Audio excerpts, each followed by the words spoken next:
Hello everyone, welcome to another edition of Easy Dharma for the New Normal. And I'm guessing that quite a few people are a bit shocked to see me here instead of Pastor David. So I'll just let you know what is happening. I will actually be continuing on with Introduction to Buddhism for Easy Dharma for the New Normal. So I'll be taking over from Pastor David for these Tuesday night live streaming sessions here on the Kechara Facebook page. And Pastor David will be leading the Spiritual Saturday Book Club over on the Kechara Forest Retreat Facebook page on Saturdays at 11:30.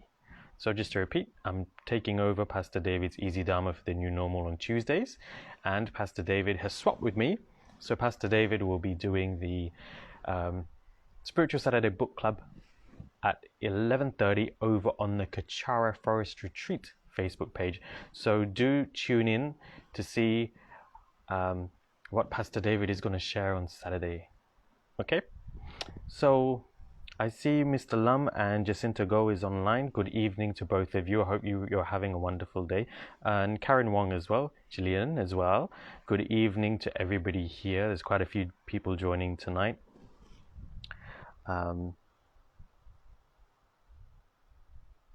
Yvonne Lau as well. I hope I said your name right. Please forgive me if I didn't.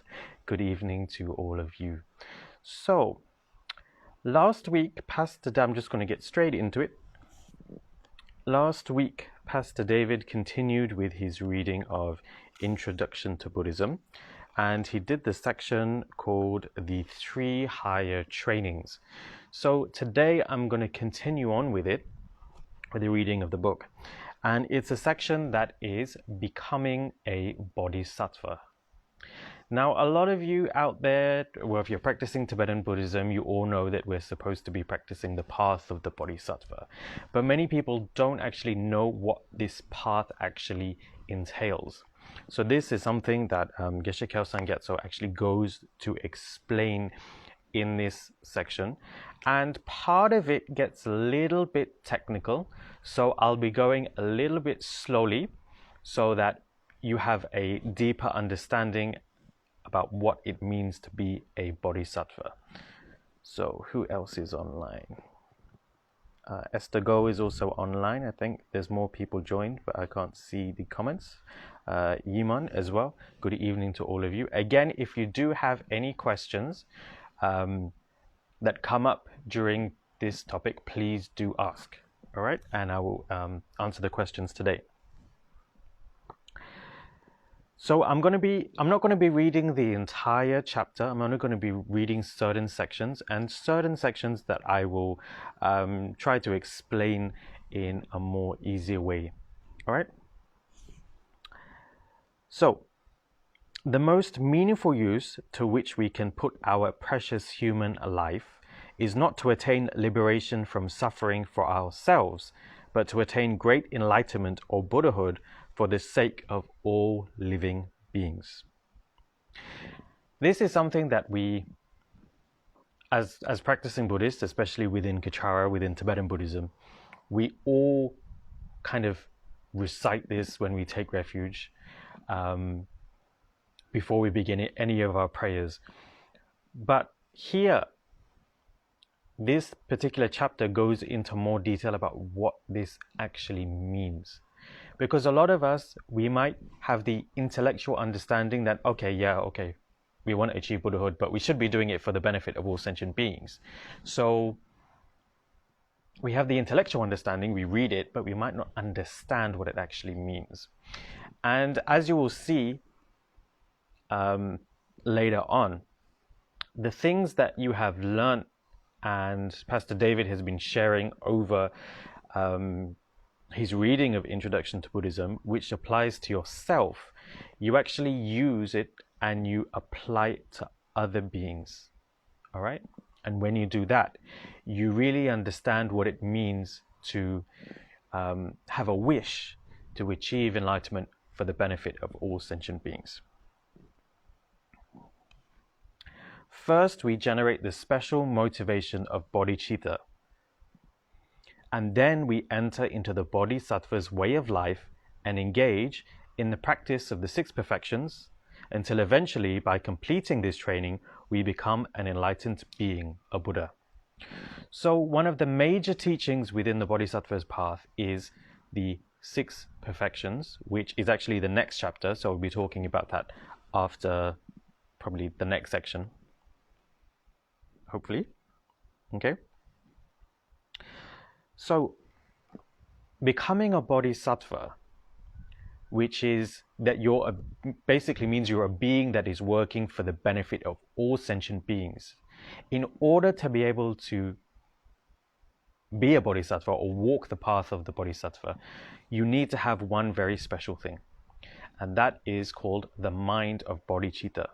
So what is bodhicitta? It's another term that we all hear about, and we all think, oh, it just means compassion, it means having compassion. But it is more than that. It's more than just having compassion. It's about how we use that compassion in everyday life. Okay? This special mind, which is bodhicitta, does not arise naturally, but has to be cultivated in meditation for a long time. Eventually, through the force of familiarity, it becomes spontaneous, arising naturally day and night without effort. When this happens, we become a bodhisattva, a being bound for enlightenment.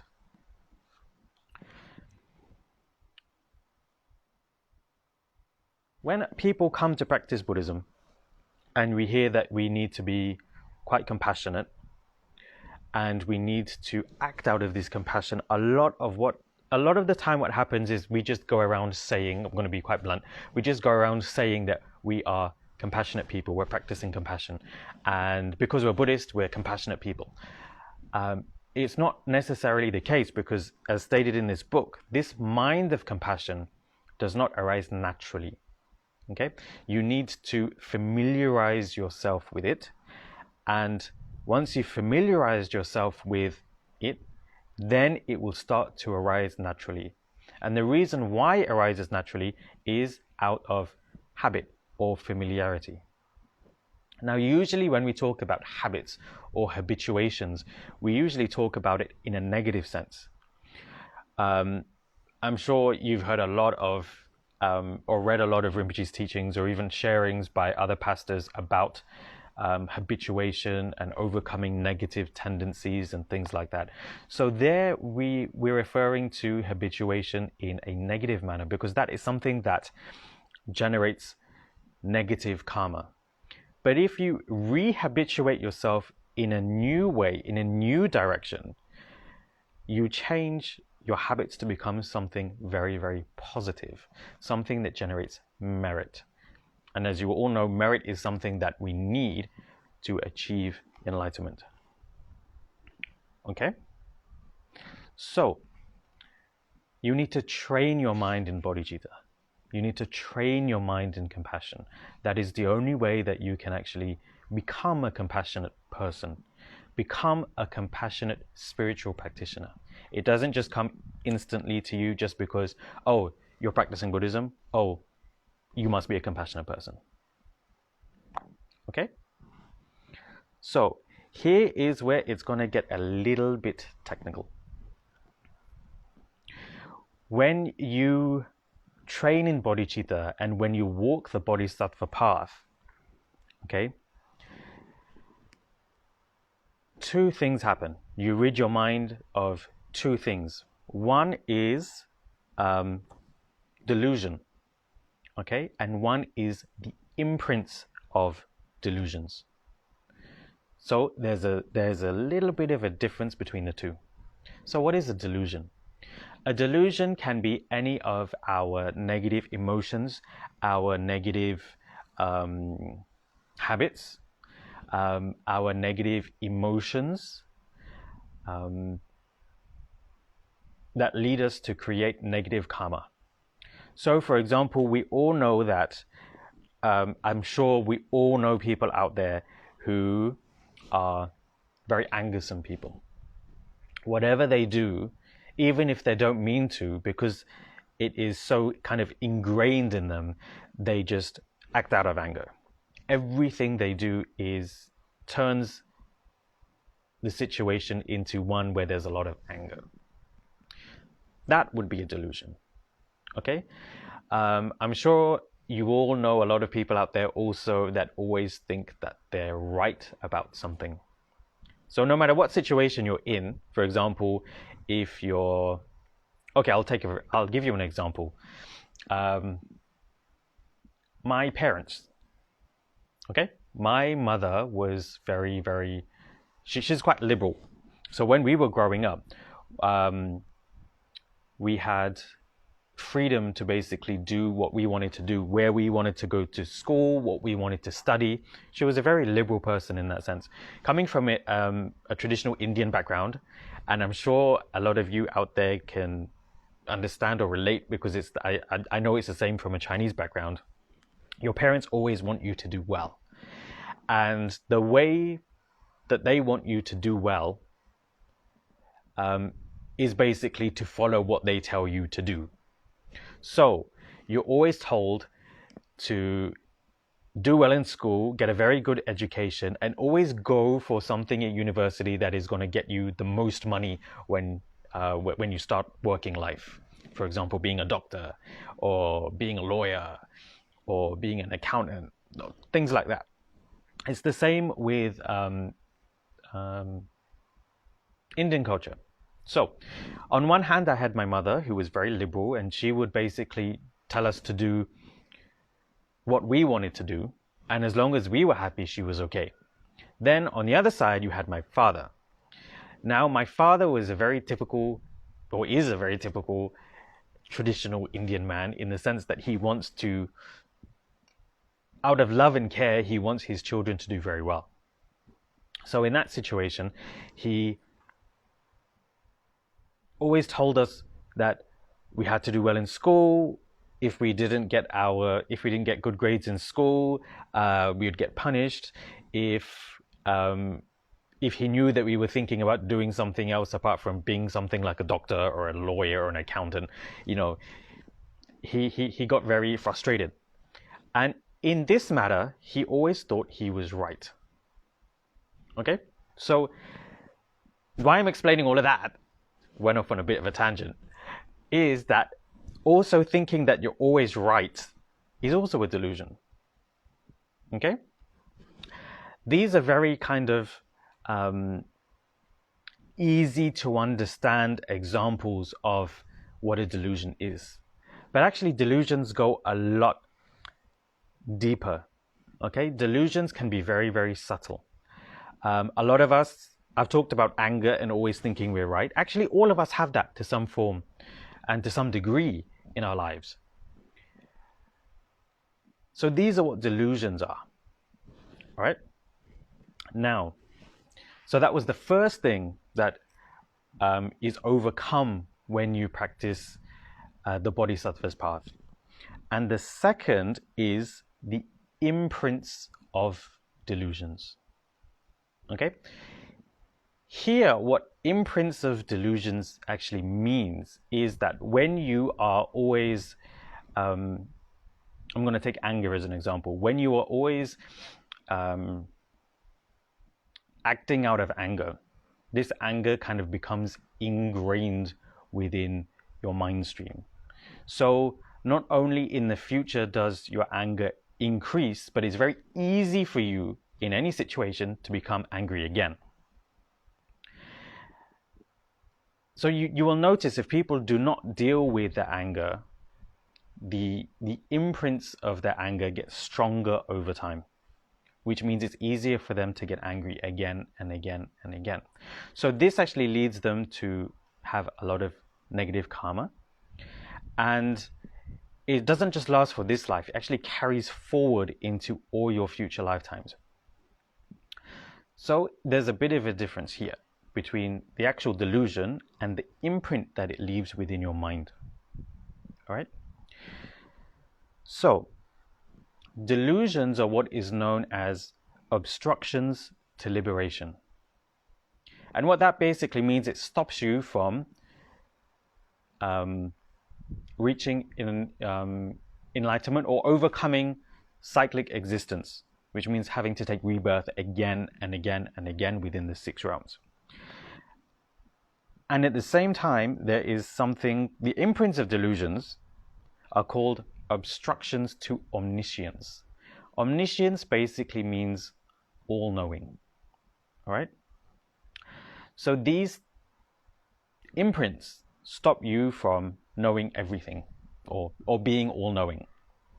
And this is actually what happens when you achieve enlightenment. When you achieve full enlightenment, you have overcome these 2 things. They're called obstructions they're called the 2 obscurations.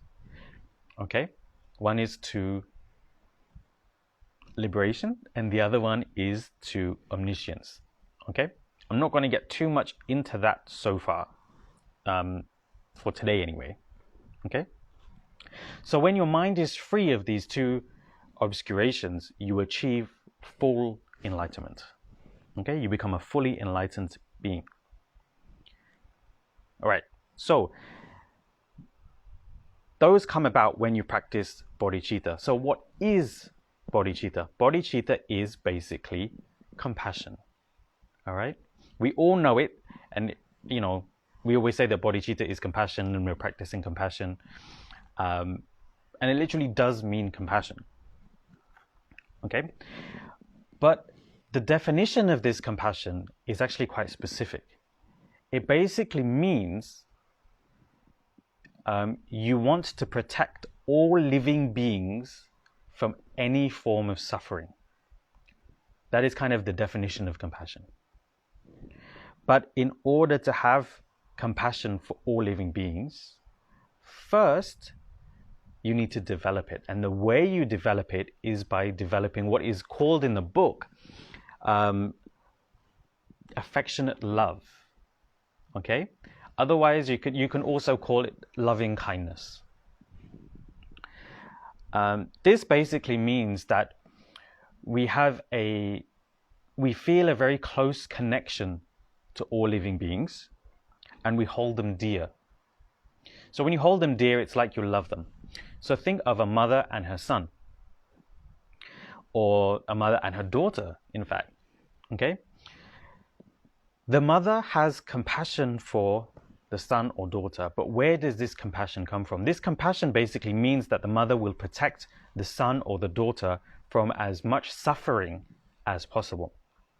Where does this compassion actually come from? It comes from the fact that the mother actually has affectionate love or loving kindness for the child, which means they're very close. Okay?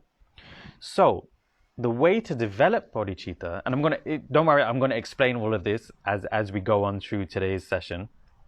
So the way to develop compassion or bodhicitta is to have affectionate love. Okay? Once you have affectionate love towards somebody or all sentient beings, then you start to develop compassion, which means that you want to protect them from all forms of suffering. I know it's very, very, very technical today. Does anybody have any questions? If anybody has any questions, please do ask. All right, if anything is unclear, I will repeat the point in another way. Okay, so affectionate love. What is affectionate love? Okay, well, how to develop it? One of the ways to develop affectionate love, which I think that we're all probably familiar with, is contemplating on the fact that all sentient beings have been our mothers or are our mothers. Okay? I'm sure you've all heard this before, especially those who have been practicing Buddhism for a while, that we need to think of everyone as our mother. If we think of everyone as our mother, it will change the way we behave, and we basically generate compassion towards them. Actually, this is one step before compassion. It is actually affectionate love, what is known as affectionate love in Introduction to Buddhism. Okay? So, this is how it kind of works. In our life, the most kindest person that we have is our mother. And the reason why that is because if you think about it, the mother wanted us. The mother wanted to have a child. So the mother actually carried us in her womb for 9 months. The mother had to go through all sorts of suffering during the pregnancy to keep us in her womb, and had to go through the extreme suffering of childbirth in order to have a child, to have us. And after that, the mother had to feed us, the mother had to clothe us, the mother had to make sure we were okay. Again, this is a very overall generic picture of what a mother is supposed to do. I do appreciate the fact that some people might not have had the best mother in the world in whatever sense, but I'm sure that you can all appreciate the kind of affection or love that a good mother would have towards her child. All right? So this is our mother in this life. Okay? And even if our mother is not the best mother in the world, the very fact that we've been through these life experiences with our mother, we actually do hold our mother very, very dear to us. So in Buddhism, we say that we've had countless previous lives. So if we have had countless previous lives, then all beings have been our mother in a previous life. For example, Pastor David is here today behind the screen, and in a previous life, Pastor David was my mother. In a life before that, I was Pastor David's mother. All right? Similarly, all of you watching today have been my mother in a previous life. And all of you have been my mother, and I have been your mothers in previous lives too. Somebody is mentioned in the book actually, but this happened a bit, I think last year probably. I was talking to somebody about this contemplation that all beings have been our mothers. And the person says to me, which is also mentioned in the book actually, a little bit. The person says to me that they don't agree with the fact that contemplating this fact will actually generate any affectionate love or loving kindness towards all beings. And the person said, I can't actually remember any of my previous lives. Hence, even if the person was my mother in my previous life, because I can't remember any of it, I'm not going to have any of that emotional connection or that, any emotional connection with them that's going to lead to generating this affectionate love for all sentient beings. So one thing that's mentioned in the book is that there will come a time, I'm very sorry to say, when your mother will pass away. When your mother passes away, she's no longer there physically, which means you're no longer having any experiences of this mother-child relationship anymore. Everything is just basically relegated to only your memory. But does that mean that your mother was, the kindness, because you're no longer feeling the kindness of your mother, does that mean that your mother didn't give you that kindness? Okay, well, the answer is no. Your mother will always have given you that kindness. Later on in life, you might even forget how your mother was kind to you, but you will forget the very specific details. Okay, even if I ask you now, if you remember when you were 3 years old and your mother gave you, your favorite meal. What was your favorite meal back then? And how happy were you? You wouldn't be able to tell me. But you kind of have a feeling that when you were that young, your mother looked after you and cared for you as much as she could at that point in time. So that emotional connection is actually still there. So you can take this and you can apply it to previous lifetimes. I don't remember Pastor David feeding me. I don't remember Pastor David in a previous lifetime putting clothes on my back or taking care of me when I'm ill. But the very fact that we are in samsara and the very fact that we have had countless previous lifetimes means that at some point in a previous lifetime, Pastor David would have done that for me. So you see, at this point, you start thinking about the people around you. You can start with your closest circle. I'm giving you a bit of practical advice that's not in the book. That you can start with the people closest around you. Obviously not your mother, but for example, your siblings, or for example, your friends, your work colleagues. You start having the recollection when you're around them, and even when you're not around them, you might just be thinking about them, that they have actually been your mothers in previous lifetimes.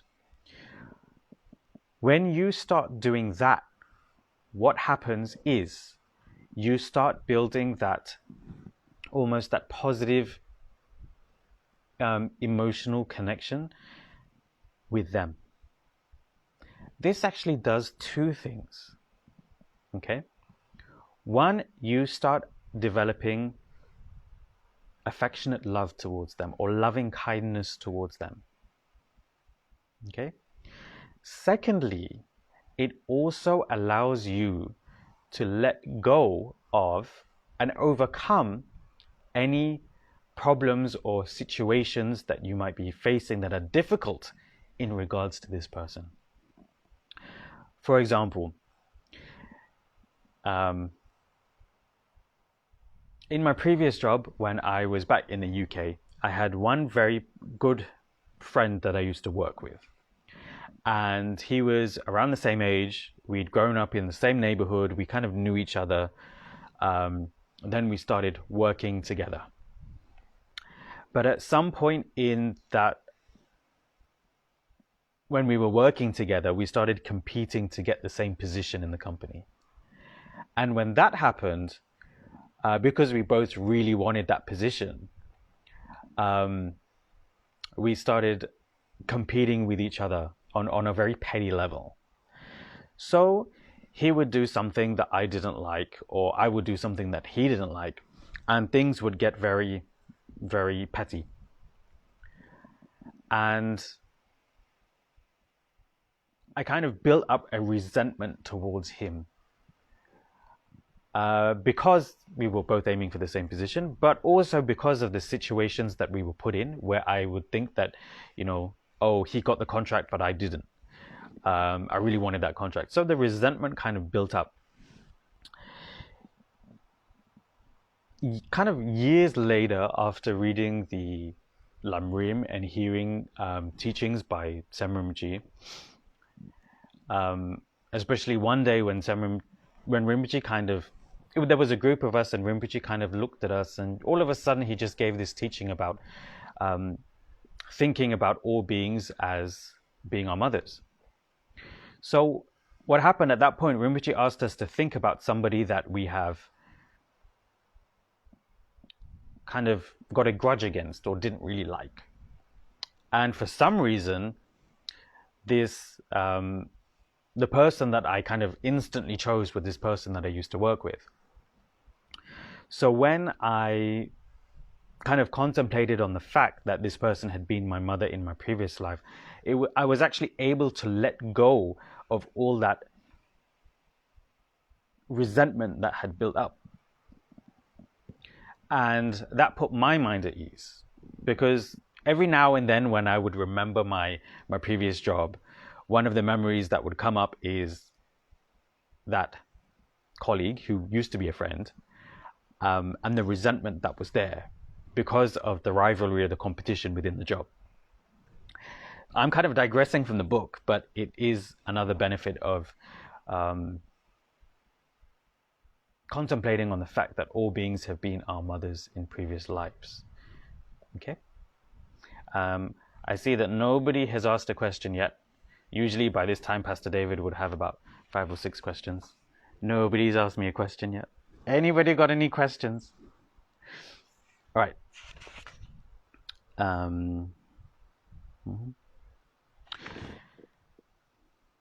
Okay. I'm going to leave it there for now.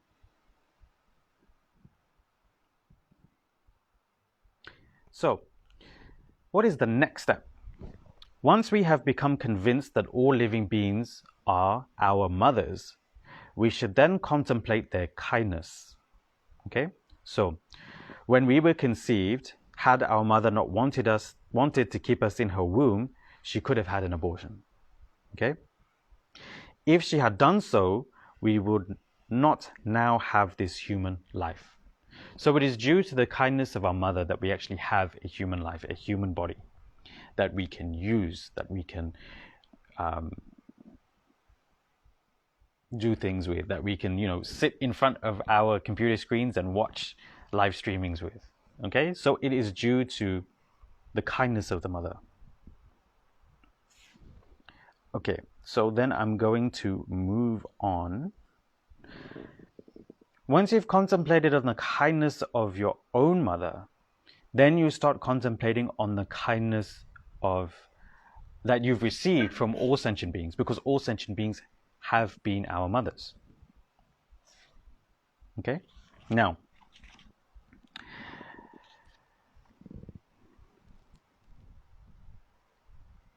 you could ask, how has a random person on the street been kind to me in this life?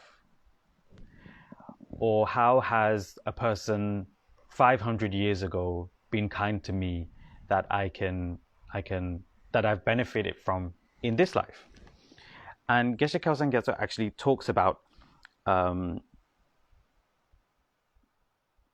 it in the book. So I just wanted to read it out. Where was it?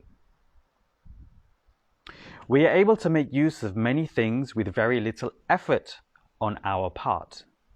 If we consider facilities such as roads, cars, trains, aeroplanes, ships, houses, restaurants, hotels, libraries, hospitals, shops, money, and so on, it is clear that many people worked very hard to provide these.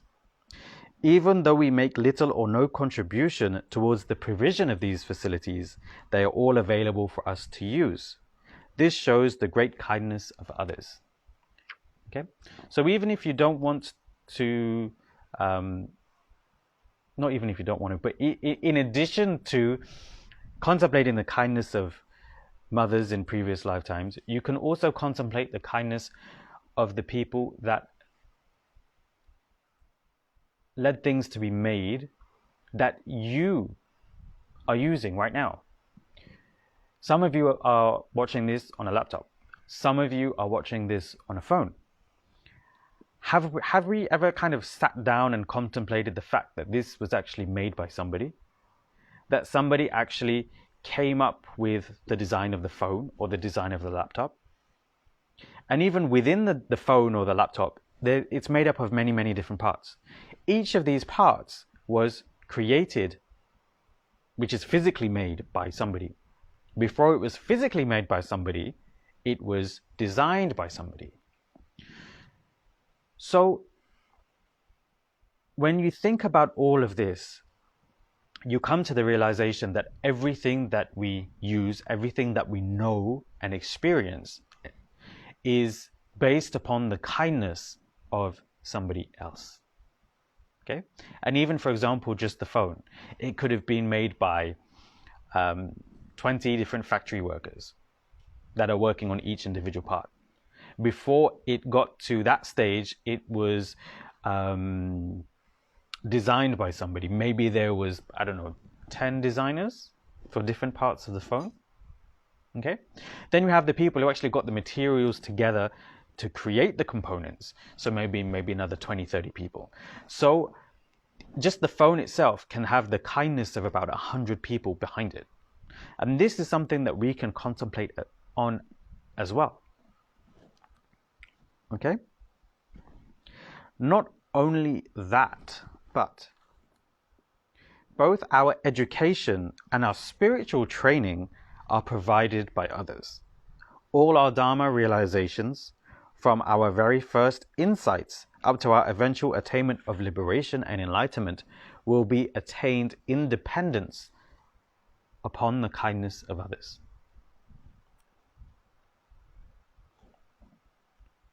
Okay, so that is how to develop. That is one method of developing affectionate love, also known as loving kindness. There are other methods, but the main method that we usually talk about is to regard all sentient beings as having been your mothers in previous lifetimes. But it's more than that. It's actually to sit down and to contemplate on the fact of them being kind in previous lifetimes, as well as the kindness behind things that we experience in life right now. Okay? This, when you have this actually is the first step to achieving what is known as compassion. But to do that, you need to go one more step. And that step is basically to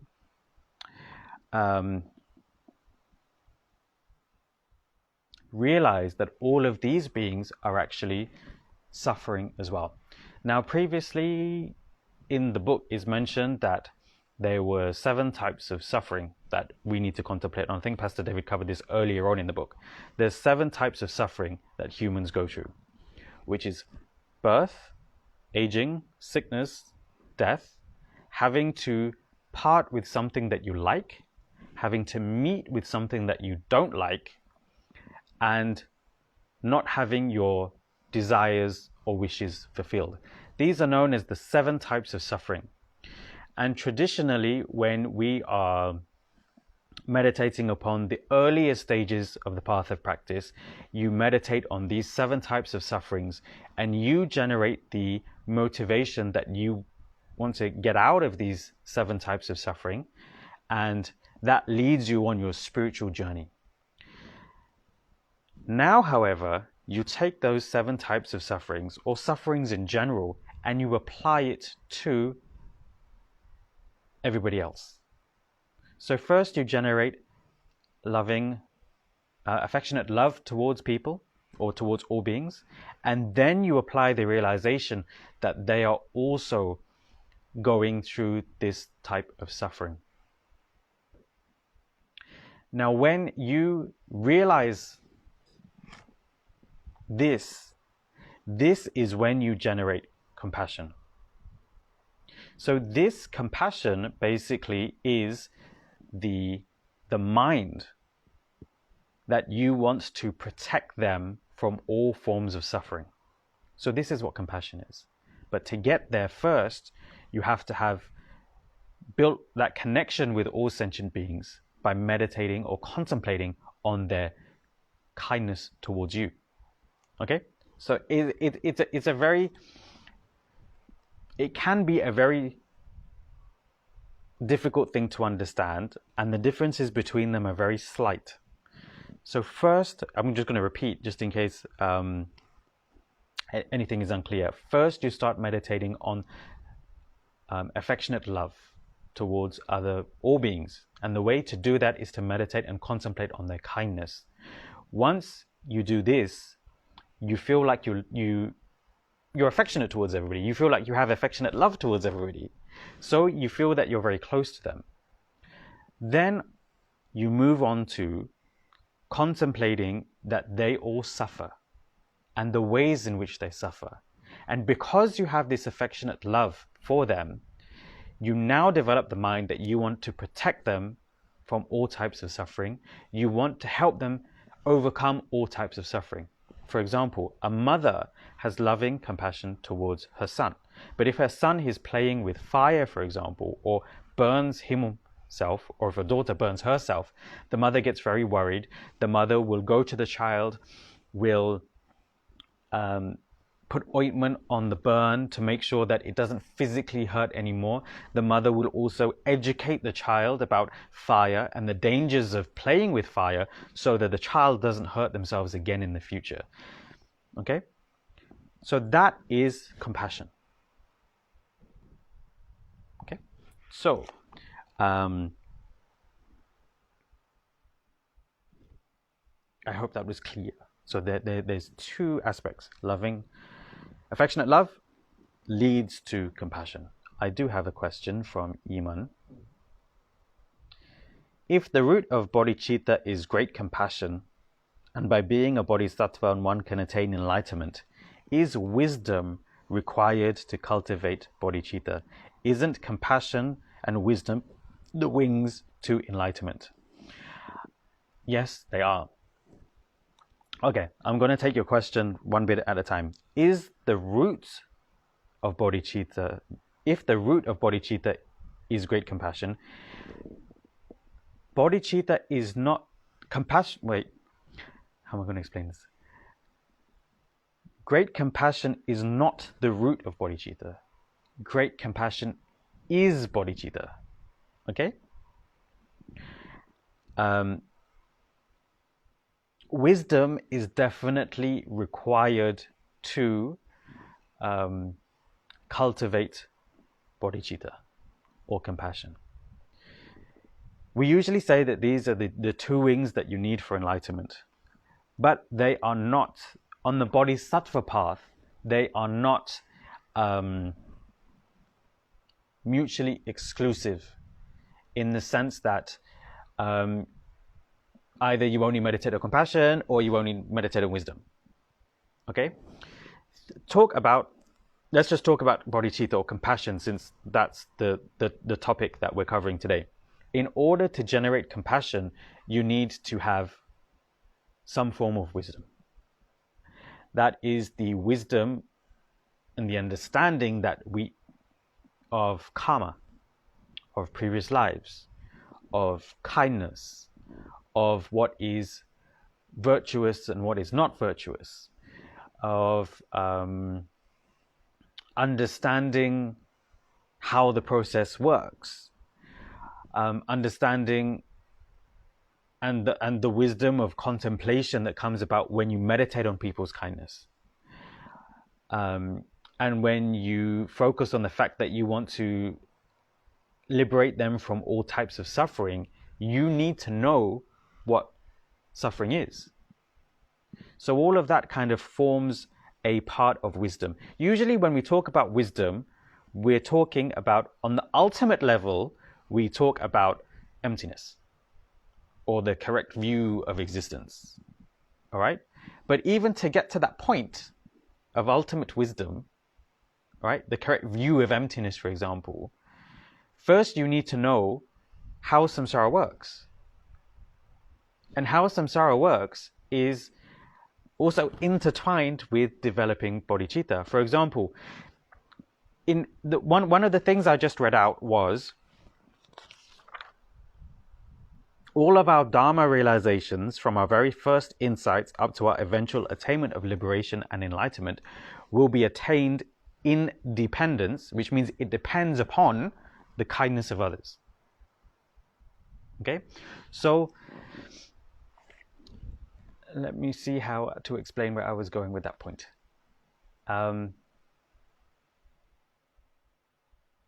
You can't get to the ultimate wisdom, which is emptiness, without having meditated and contemplated kindness. Okay? On the other hand, you can't actually get full, or what is called engaged bodhicitta, without actually having wisdom and understanding of how things work, how karma works, how imprints work, the kindness of other people. So you see, it is not, they're known as the two wings, but they are not, on the bodhisattva path at least, they are not practiced or arrived at exclusively. So you don't just practice compassion, or you don't just practice wisdom. You need to practice them in combination together to achieve enlightenment. I hope that makes a bit more sense. If not, I might just have confused you even more. Let me know if that makes sense. Notice they're kind of interrelated. You need each other to practice each other. Yeah. Okay. So Pastor David said that that they're interrelated. You need you need both of them to practice both of them. Yeah, you need compassion to practice. Yeah. You need wisdom to practice Compassion. great compassion. Yeah. And in order the higher levels of great compassion, you need to have wisdom, skillful means to achieve. Okay, let me just repeat what Pastor David said. In order to achieve great compassion, you need to have wisdom. And in order to achieve wisdom, or what we know as the highest forms of wisdom, which is emptiness, you need to have compassion. Okay, so you need both of them to achieve both of them. Okay. Sorry if my explanation is not very good today. Okay, bodhicitta. So bodhicitta is known as, there are two forms of bodhicitta. One is known as the aspiring form, okay, of bodhicitta, and one is known as the engaged form of bodhicitta. Okay, so what is the difference?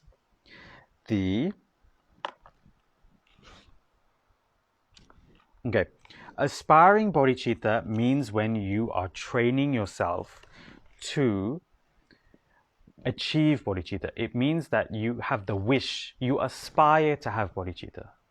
Okay, it basically means that you have the wish to become a Buddha for the benefit of all sentient beings. Okay, this is after you have started the process of developing loving, affectionate love towards all sentient beings, and you have that wish. It's called aspiring bodhicitta, which basically means when you're going about your daily life doing things, most of the time you're not going to have this this wish. You're not going to remember it. You're going to go about doing daily things. You're going to go about arguing with your husband or wife. You're going to go about, I don't know, telling your kids to do their homework. You're going to go about fighting with colleagues at work over the next promotion. You're going to go about your life in a way that doesn't take into account the development of bodhicitta. But when you train in aspiring bodhicitta, what you are doing is you are reminding yourself again and again and again and again that, hey, look, I'm a practicing Buddhist, and as part of that, I'm supposed to be practicing bodhicitta. So, hey, I'm going to remind myself again and again that I need to achieve enlightenment for the benefit of everyone. Okay? So that is what is known as aspiring bodhicitta. So basically, your actions and everything won't be natural. You will have the thought and the wish behind it to do something beneficial. Okay? For example, you're driving down the highway and you see a stray dog on the road. Usually the normal thing to do that everybody does is they just drive past, they continue driving. We see so many stray dogs around in Malaysia that you don't even think twice about it. But if you have aspiring bodhicitta, okay, you have some form of wisdom that, no, hang on a minute, I should stop and see if the dog is okay, right? So you would stop, and because you have that wish that you need to achieve enlightenment for all sentient beings, you know that you're also achieving enlightenment for this particular dog. So it forces you this wish. I wouldn't say forces you, but encourages you to stop your car, get down, make sure the dog is okay. If you have dog food in your car, give the car some dog food. All right? That is an example of an action from aspiring bodhicitta. The second type of bodhicitta is what is known as engaged bodhicitta.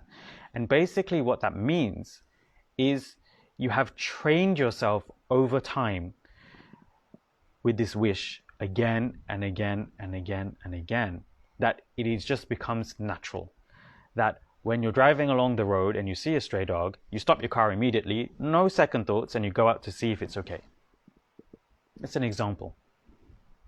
So it's a point where everything you do is from compassion, from the fact that you are practicing spirituality to achieve enlightenment, not for yourself, but actually for all sentient beings. All right? Now, how does this impact your motivation? All right? So, I want to read out the last section that one of the last paragraphs in this section. When we have developed great compassion for all living beings, we should think, I want to liberate all living beings from samsara. But how can I do this? As long as I myself remain in samsara, I have no power to help them. I cannot even solve all of my own problems, let alone the problems of all living beings. Only a Buddha has the power to protect all living beings and bestow upon them uncontaminated happiness. Therefore, to fulfill my wish to liberate all living beings from suffering, I will become a Buddha. So, this is not something that is new to most people I see on watching. We all know that, we all recite it. May I become a Buddha for the benefit of all sentient beings. Which is exactly what I've just read out. But the way in which to do that and be successful in that is to practice bodhicitta. First you practice the aspiring form of bodhicitta, and then you practice and once you've practiced and you're familiar with that, it becomes natural, and that's when it turns into what is known as engaged bodhicitta. So when you have bodhicitta, you progress further on to practice what is known as the 6 perfections, okay? Which I will not cover today, but I will start talking about next week. Does anybody have any questions? Oh, Mr. Lam. Pastor, since you've brought up the subject of feeding stray animals and in relation to equanimity towards all sentient beings, shouldn't we also feed the rats which are running around? Okay, there's a very practical question. So I'm going to give you a very, very practical answer. If there are a lot of rats running around, it means that there's already a lot of food. Because rats will only multiply where there is a food source. Okay? That's the nature of rodents. They eat and they multiply. But the only way that they can multiply, by having the nutrients in the body to actually reproduce, is if there is a very, very good food source around. So you will see that there are lots of rats around. I mean, where would you usually find a rat? You usually find a rat where there is, in the alleys behind restaurants. Why? Because the restaurants are checking out all this food, it could be scrap, it could be leftovers or whatever, and the rats are getting to it. We're also, they like rubbish. Why? Because there's always food in rubbish. Okay? So it is not actually necessary for you to feed the rats. However, if there is any sort of animal that is suffering, we should, to the best of our ability, try to alleviate that suffering. I'm going to take the example of a stray dog and I'm going to take the example because this is the example that you've given of a rat. If you see a rat, is it thin? Is it scrawny? Is it not in a good condition for a rat? Or is it extremely healthy? Is it very fast? And is it very fat? If it's very fat, it means that it's already got quite a good living condition.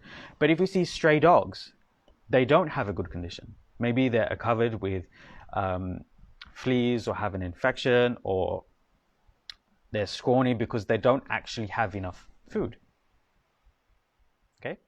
So, in this case, this is a very specific example, so I'm going to give a very specific answer. In this case, there is actually no need to feed the rat.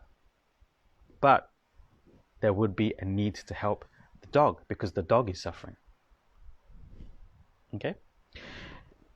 Generally speaking, Buddhists will not want to hurt any living being because we're a practice that believes in non-violence. At the same time, we're a practice that believes in compassion. So if any being is hurting, is in pain, is suffering, yes, a very, very good Buddhist, I think a bodhisattva with engaged Buddhism, engaged bodhicitta, would actually go and help any sentient being that is suffering and in pain. Okay? How practical is that for a bodhisattva who is engaged bodhicitta? Very practical. For us who are aspiring to be a bodhisattva, who are starting at the very beginnings of aspiring bodhicitta, it might not be that practical. Okay? But we should aim for it. It's something that is a good ideal to have, because bodhisattvas themselves, they act out of compassion. Everything they do is from compassion. Okay?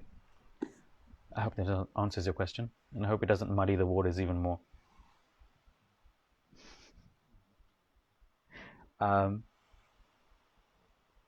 I don't see any more questions. So actually that is the end of the chapter for today, and I think it is, I really hope I haven't confused anybody. Okay. I hope it's quite clear. Still don't see any more questions, so I'm going to end the session. Before I do, I would like to thank today's sponsors. Melvin Cheong. May the merit accumulated benefit all sentient beings in the Buddha Dharma, and may my Guru Ten Rinpoche's incarnation swiftly return. Dedicated to sponsor Renee Mu, with no specific dedication. And dedicated by Calvin Tan to Audrey. Happy birthday to you. Happy birthday, Audrey. May you be blessed and protected by the Buddhas with good health, wealth, joy, wisdom, and compassion. There's one question by Yvonne. Pastor, how do you suggest we overcome the negative feelings towards those who hurt us before? I mean, how to have compassion? There's quite a few different ways and techniques that we can use to overcome the negative feelings that we have towards people that have hurt us.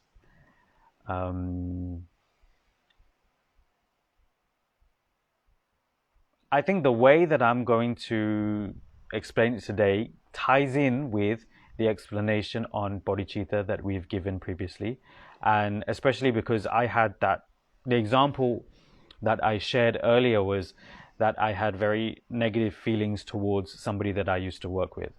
And the way that I got over those feelings, even after so many years, I had still held on to all those negative feelings. The way that I overcame that was by contemplating the fact that this person in a previous life had been my mother. So on one hand, I've got this person, as I know them now, that has done all this negative things or have negative feelings towards. And then I had my mother, who I'm very appreciative to because of the kindness that she showed me.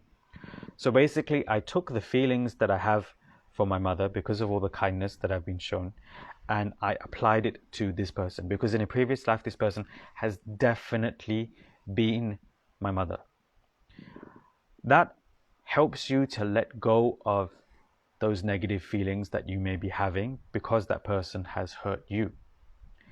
Another way, which also links in with what was explained earlier, is you know that you yourself go through various types of suffering. You're suffering now. You're suffering from these negative feelings because that person hurt you. Just think about all that emotional pain that you've been going through because that person hurt you.